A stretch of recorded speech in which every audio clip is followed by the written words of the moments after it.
Por 15 anos, ela moldou dançarinas perfeitas, até descobrir que as estava entregando ao inferno. O salão real resplandecia sob a luz dourada de centenas de velas, suas chamas tremulando como estrelas capturadas em cristal. Lúcia Medeiros ajustou as dobras de seu vestido de veludo azul marinho, observando suas pupilas se alinharem em formação perfeita. Por 15 anos, ela havia sido a mestra de dança mais respeitada da corte. Suas mãos moldavam não apenas movimentos, mas destinos. Shoulders erguidos, Catarina, murmurou ela, tocando delicadamente as costas de uma jovem condessa. A dança dos lírios exige que vocês sejam como flores que desabrocham ao vento. Catarina de Almeida sorriu, seus olhos castanhos brilhando de orgulho. Apenas 17 anos, mas já dominava as sequências mais complexas com uma graça que fazia o coração de Lúcia se encher de satisfação maternal. As outras meninas, filhas de duques, condes e barões, moviam-se como cisnes sobre o mármore polido. Seus vestidos de seda sussurravam segredos enquanto executavam os passos ancestrais, cada gesto carregado de séculos de tradição. Muito bem, disse Lúcia, batendo palmas uma única vez. Agora a sequência final. Lembrem-se, 3 giros para a esquerda, pausa com o braço direito estendido, depois a reverência profunda. Ela havia ensinado esses movimentos a dezenas de jovens nobres ao longo dos anos. Cada dança tinha seu propósito cerimonial, cada gesto seu significado sagrado na apresentação das filhas da aristocracia à sociedade. Mas enquanto observava suas pupilas executarem os passos com perfeição crescente, uma sombra de inquietação tocou seu coração. Ultimamente, ela notara algo estranho. Suas melhores alunas, aquelas que dominavam as danças mais elaboradas, tinham o hábito peculiar de desaparecer. Senhora Medeiros, a voz suave de Catarina a trouxe de volta ao momento presente. Posso tentar a dança dos espelhos hoje? Lúcia hesitou. A dança dos espelhos era a mais complexa de todas, reservada apenas para as jovens de maior habilidade. E ela agora percebia com crescente desconforto, apenas para aquelas que depois saíam da corte, para nunca mais voltar. Ainda não, querida, disse ela gentilmente. Aperfeiçoe primeiro a dança dos lírios. Mas mesmo enquanto falava, Lúcia não conseguia afastar o pensamento que a assombrava. Onde estavam Isabela, Francisca e Esperança? 3 de suas mais talentosas pupilas, desaparecidas nas últimas estações após dominarem as danças mais avançadas. O sino da torre soou 6 vezes, marcando o fim da lição. As jovens se despediram com reverências graciosas, suas vozes melodiosas ecoando pelos corredores de pedra enquanto se afastavam. Sozinha no salão, Lúcia contemplou os espelhos dourados que refletiam infinitamente sua imagem solitária. Pela primeira vez em 15 anos de dedicação absoluta à sua arte, uma pergunta terrível começou a formar-se em sua mente. E se suas danças sagradas não fossem o que ela sempre acreditara que eram? Suspeitas e sombras. 3 dias se passaram, e a inquietação de Lúcia cresceu como uma era venenosa, subindo pelas paredes de sua alma. Ela começou a prestar atenção a detalhes que antes considerava insignificantes. Durante a lição da manhã, notou como o conde de Valdemar observava suas pupilas com olhos que não refletiam admiração paternal, mas algo mais calculista. Algo que fez sua pele se arrepiar. A pequena Catarina está progredindo notavelmente, comentou ele, aproximando-se de Lúcia após a aula. Quando estará pronta para as danças finais?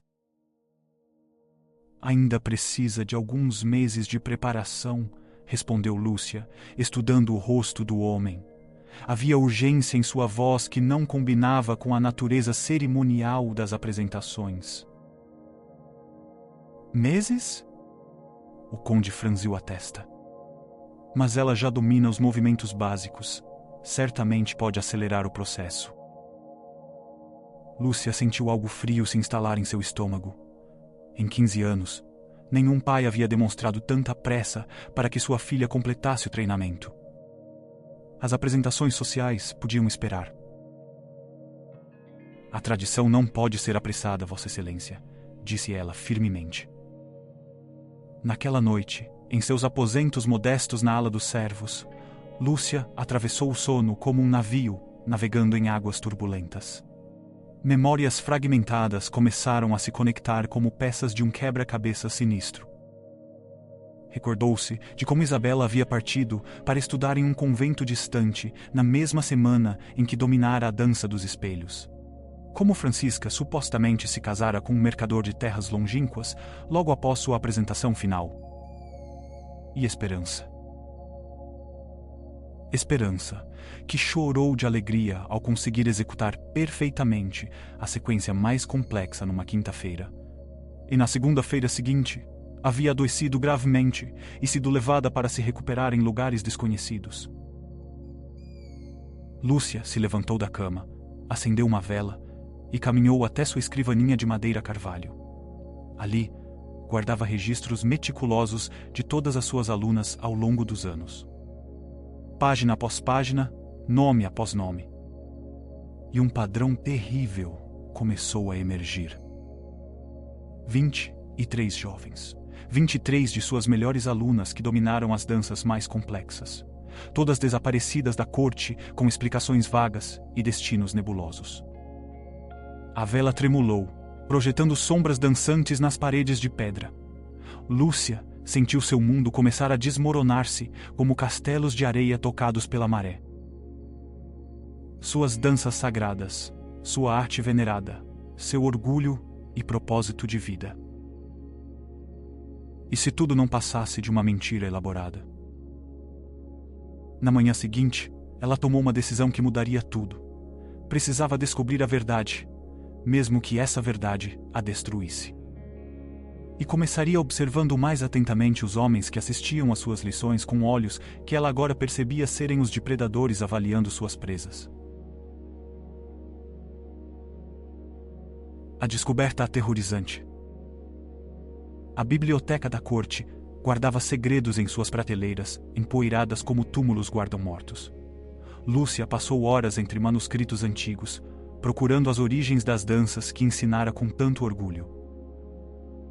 Foi num pergaminho amarelado, escondido entre tratados de agricultura, que encontrou o primeiro fragmento da verdade. E essa verdade a atingiu como uma lâmina gelada. Os movimentos codificados servirão para identificar as candidatas mais adequadas. Lia o texto em latim arcaico.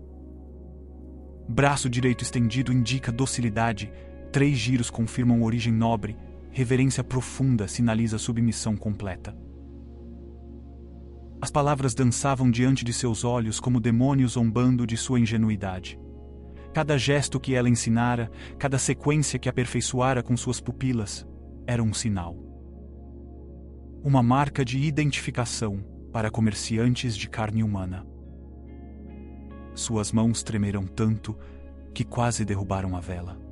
Os corredores ao redor pareciam sussurrar acusações enquanto ela continuava lendo, descobrindo a extensão da conspiração que transformara sua arte em instrumento de horror. As jovens selecionadas pelos movimentos rituais serão transportadas para os mercados orientais, onde sua educação refinada garantirá preços elevados. Lúcia vomitou ali mesmo, entre os manuscritos sagrados, 15 anos de sua vida. 15 anos moldando inocentes para o matadouro, acreditando estar preservando tradições nobres. Mas a revelação mais devastadora ainda estava por vir. Escutou passos se aproximando e escondeu-se atrás de uma estante alta. O conde de Valdemar entrou na biblioteca, acompanhado de um homem que ela não reconheceu. Alto, vestido de preto, com olhos que pareciam avaliar o valor de tudo que viam.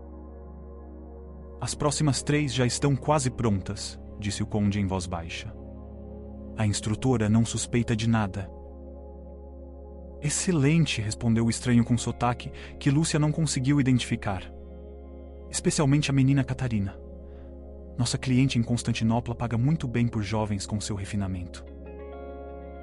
O nome de Catarina nas bocas daqueles homens foi como ouvir sino funeral tocando por sua própria alma. Lúcia mordeu a mão para não gritar.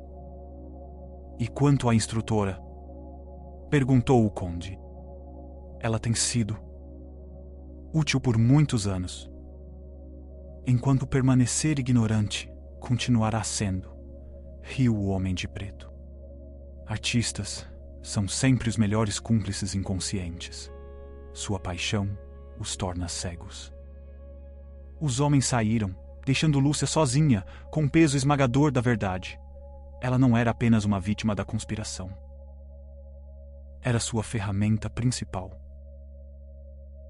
Catarina, sua pupila mais querida, a jovem que a lembrava de si mesma na juventude, estava sendo preparada para um destino que nem os piores pesadelos conseguiam imaginar. E as mãos que a estavam preparando eram as suas próprias. Naquela noite, Lúcia tomou uma decisão que definiria não apenas o destino de Catarina, mas sua própria redenção ou condenação. Pela primeira vez em 15 anos, ela não dormiria pensando nas próximas lições a ensinar. Dormiriam pensando em como destruir tudo que havia construído para salvar a única coisa que realmente importava, as vidas das inocentes que ainda podia proteger. O peso da verdade. Lúcia não conseguiu voltar para casa naquela noite. Seus pés a levaram pelas ruas de pedra da cidade como se fossem de outra pessoa, enquanto sua mente lutava para processar a magnitude da traição que descobrira. Cada janela iluminada que passava parecia esconder segredos terríveis. Cada sombra prometia novos horrores. Quando finalmente chegou à sua casa, as mãos ainda tremiam tanto que não conseguia inserir a chave na fechadura.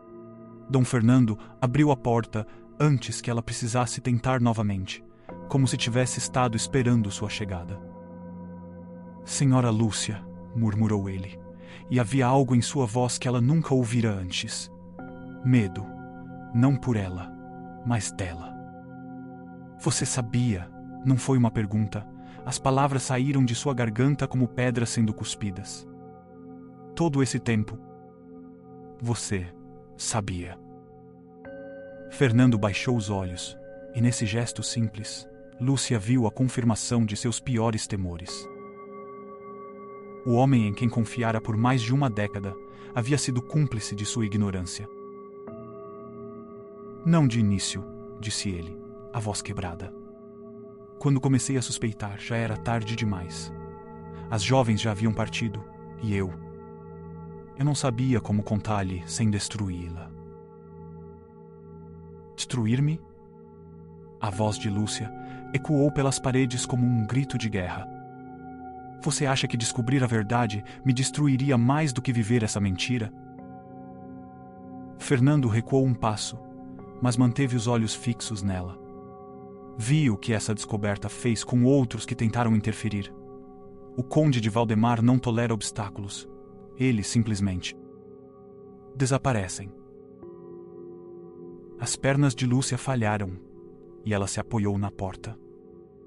Outros haviam tentado parar a conspiração. Outros haviam descoberto a verdade e pagado com suas vidas. E Catarina? Sussurrou, embora já soubesse a resposta. Quando? 3 dias, respondeu Fernando, e cada palavra era um martelo batendo no caixão de suas esperanças. Haverá uma apresentação especial para comerciantes visitantes. Ela executará a sequência completa. 3 dias. 72 horas para desfazer 15 anos de preparação inconsciente para o desastre.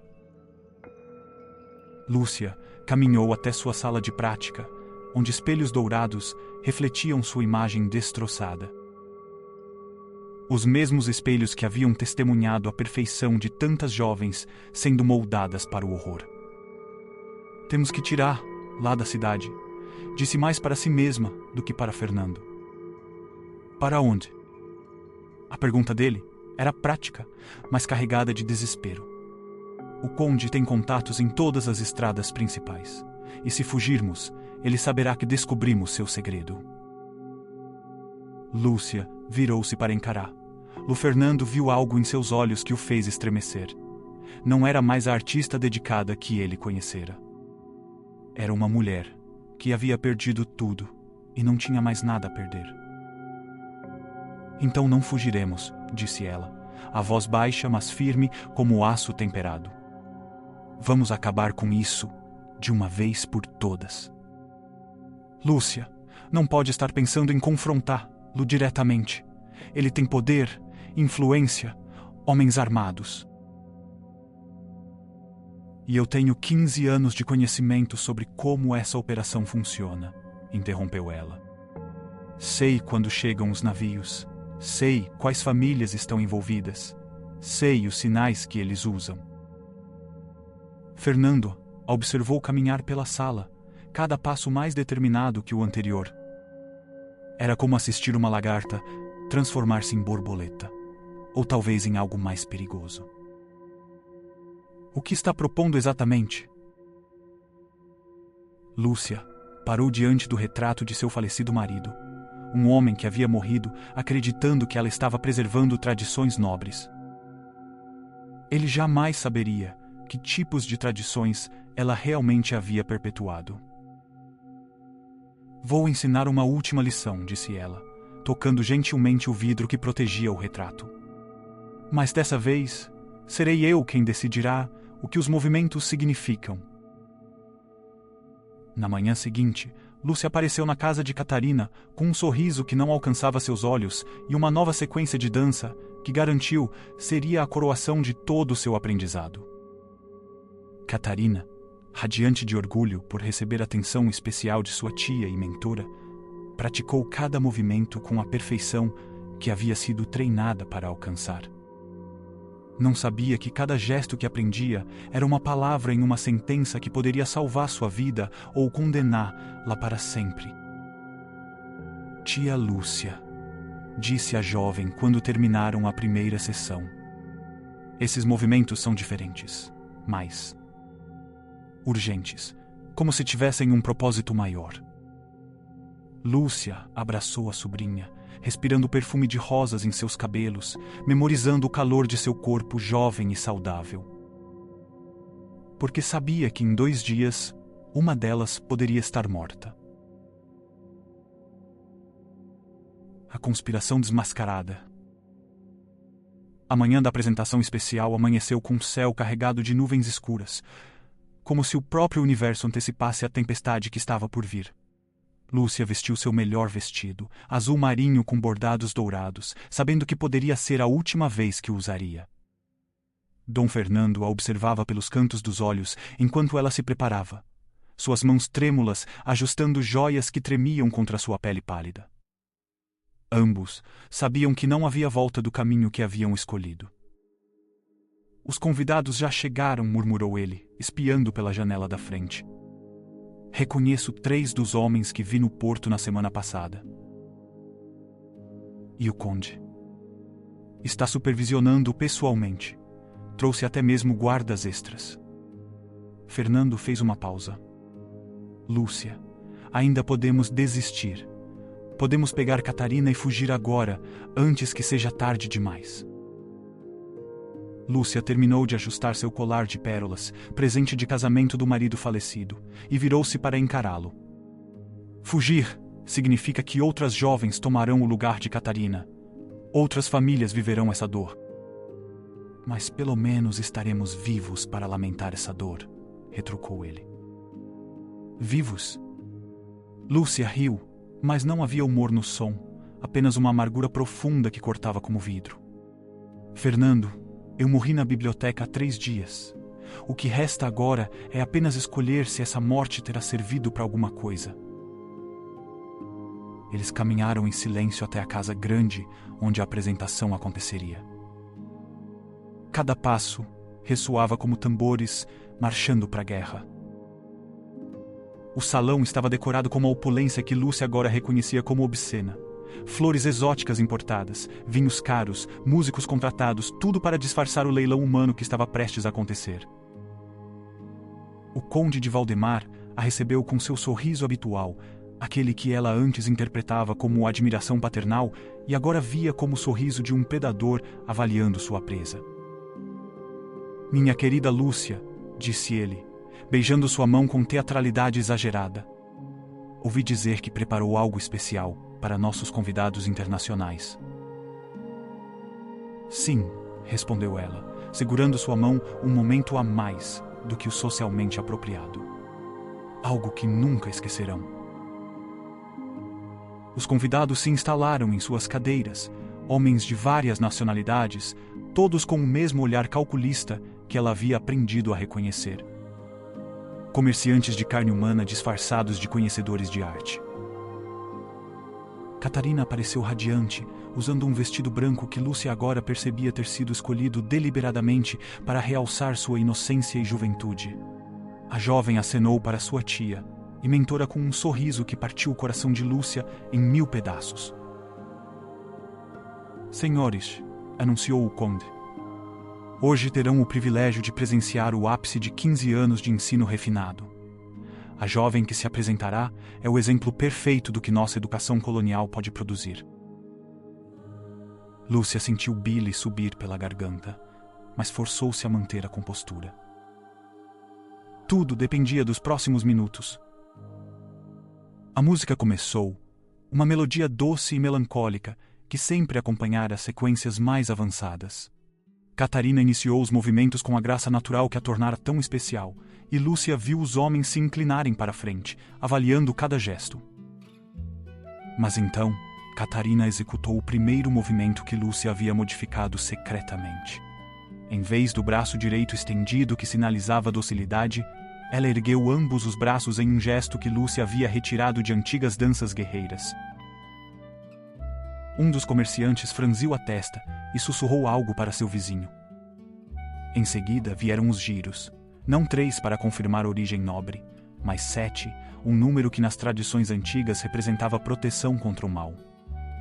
E a reverência final não foi a submissão profunda que marcaria sua disponibilidade, mas uma mesura altiva, quase desafiadora. O silêncio que se seguiu era tão denso que parecia sólido. Lúcia conseguia ouvir seu próprio coração batendo como tambores de guerra. "Interessante", disse um dos comerciantes, o sotaque revelando origens orientais. "Essa sequência não corresponde aos códigos combinados." O conde de Valdemar virou-se lentamente para Lúcia, e ela viu o momento exato em que a máscara de civilidade caiu de seu rosto. E viu também o momento em que ele percebeu que ela sabia de tudo. "Parece que nossa estimada instrutora decidiu." "Improvisar", disse ele, a voz baixa e perigosa, como a de um predador acuando a presa. "Na verdade", respondeu Lúcia, levantando-se da cadeira com uma dignidade que surpreendeu até a ela mesma, "decidi ensinar finalmente alguns movimentos verdadeiramente tradicionais." Ela caminhou até o centro do salão, onde Catarina estava parada, confusa, mas ainda confiante na sabedoria de sua mentora. Lúcia tomou as mãos da jovem entre as suas e falou alto o suficiente para todos ouvirem. "Por exemplo, este gesto", disse, guiando as mãos de Catarina em um movimento específico, "nas tradições antigas, significava 'eu acuso'." O conde fez um sinal quase imperceptível para seus guardas, mas Lúcia estava preparada. Nos últimos 3 dias, ela havia se preparado para este momento como um general se prepara para a batalha final. O preço da redenção. "E este movimento", continuou Lúcia, ignorando os guardas que se aproximavam, "significa: os crimes ocultos serão revelados." Sua voz ecoou pelo salão, como sino de catedral, anunciando a justiça final. Dom Fernando apareceu na entrada do salão naquele momento exato, carregando um baú de madeira que Lúcia reconheceu imediatamente. Era onde ela guardava suas correspondências e documentos pessoais. Talvez os senhores se interessem por estas cartas, disse Fernando, sua voz tremendo, mas determinada. Correspondências detalhando exatamente como essa operação funcionava, incluindo nomes, datas e destinos. O conde rosnou uma ordem em voz baixa, e 2 guardas avançaram em direção a Fernando, mas ele estava preparado. Com um movimento brusco, espalhou dezenas de cartas pelo chão, todas catalogando a conspiração em detalhes meticulosos. Catarina, disse Lúcia suavemente, vá até Dom Fernando. Agora. A jovem, finalmente compreendendo que algo terrível estava acontecendo, obedeceu sem questionar. Lúcia a observou correr para a segurança dos braços do criado leal e sentiu uma paz estranha descer sobre ela. Custou-lhe 15 anos de ignorância, mas finalmente havia feito a coisa certa. Vocês não têm ideia, disse o comerciante oriental, levantando-se com fúria fria, do prejuízo que acabaram de nos causar. Tínhamos compradores esperando em 3 continentes. Tinham, corrigiu Lúcia, porque acabo de ensinar a esta cidade inteira uma lição sobre o verdadeiro significado dos movimentos tradicionais. Foi então que o conde de Valdemar sacou a pistola. O metal brilhou sob a luz das velas como promessa de vingança definitiva. Você destruiu anos de trabalho cuidadoso, disse ele, apontando a arma para o coração de Lúcia. E por quê? Por causa de algumas meninas que nem são suas filhas. Porque eram minhas alunas, respondeu ela, e havia uma serenidade em sua voz que surpreendeu todos no salão, inclusive a ela mesma. E porque um professor verdadeiro protege seus estudantes, mesmo que isso custe sua própria vida. O conde estava prestes a puxar o gatilho quando as portas do salão se abriram violentamente. Uma multidão de pais furiosos invadiu o espaço, liderada pelo pai de uma das jovens que havia desaparecido no ano anterior. Onde está minha filha? Gritou o homem, segurando uma das cartas que Fernando havia espalhado. Esta carta diz que ela foi vendida para mercadores árabes. O caos que se seguiu foi indescritível. Os comerciantes tentaram fugir enquanto os pais exigiam respostas. Os guardas do conde se viram superados numericamente por uma multidão alimentada pela dor e pela fúria de anos de perda inexplicada. Na confusão, Lúcia conseguiu chegar até Catarina e Fernando. A carroça, murmurou para ele. Como planejamos? E você? Perguntou Fernando, segurando Catarina contra o peito como escudo protetor. Eu tenho uma última lição para ensinar, disse Lúcia, olhando de volta para o conde que lutava para manter controle da situação. Vão, agora. Catarina se libertou dos braços de Fernando e correu para Lúcia. Tia, não entendo o que está acontecendo, mas não vou deixar lá, aqui. Lúcia abraçou a sobrinha, com força suficiente para durar uma vida inteira. Respirou seu perfume de rosas, memorizou o calor de seu corpo jovem, gravou na mente o som de sua voz. Você vai sim, disse ela, gentil, mas firme. Porque essa é minha escolha, minha chance de transformar 15 anos de erro em um momento de acerto. Mas eu amo você, sussurrou Catarina, lágrimas correndo por seu rosto. Eu sei, e é por isso que sei que você entenderá algum dia. Lúcia beijou a testa da jovem e a empurrou gentilmente em direção a Fernando. Enquanto eles desapareciam pela porta dos fundos, Lúcia virou-se para enfrentar as consequências de suas ações. O conde de Valdemar havia conseguido restaurar alguma ordem e agora caminhava em sua direção com os olhos ardendo de ódio. Você perdeu tudo, disse ele, a voz baixa e venenosa. Sua reputação, sua casa, sua posição social. E para quê?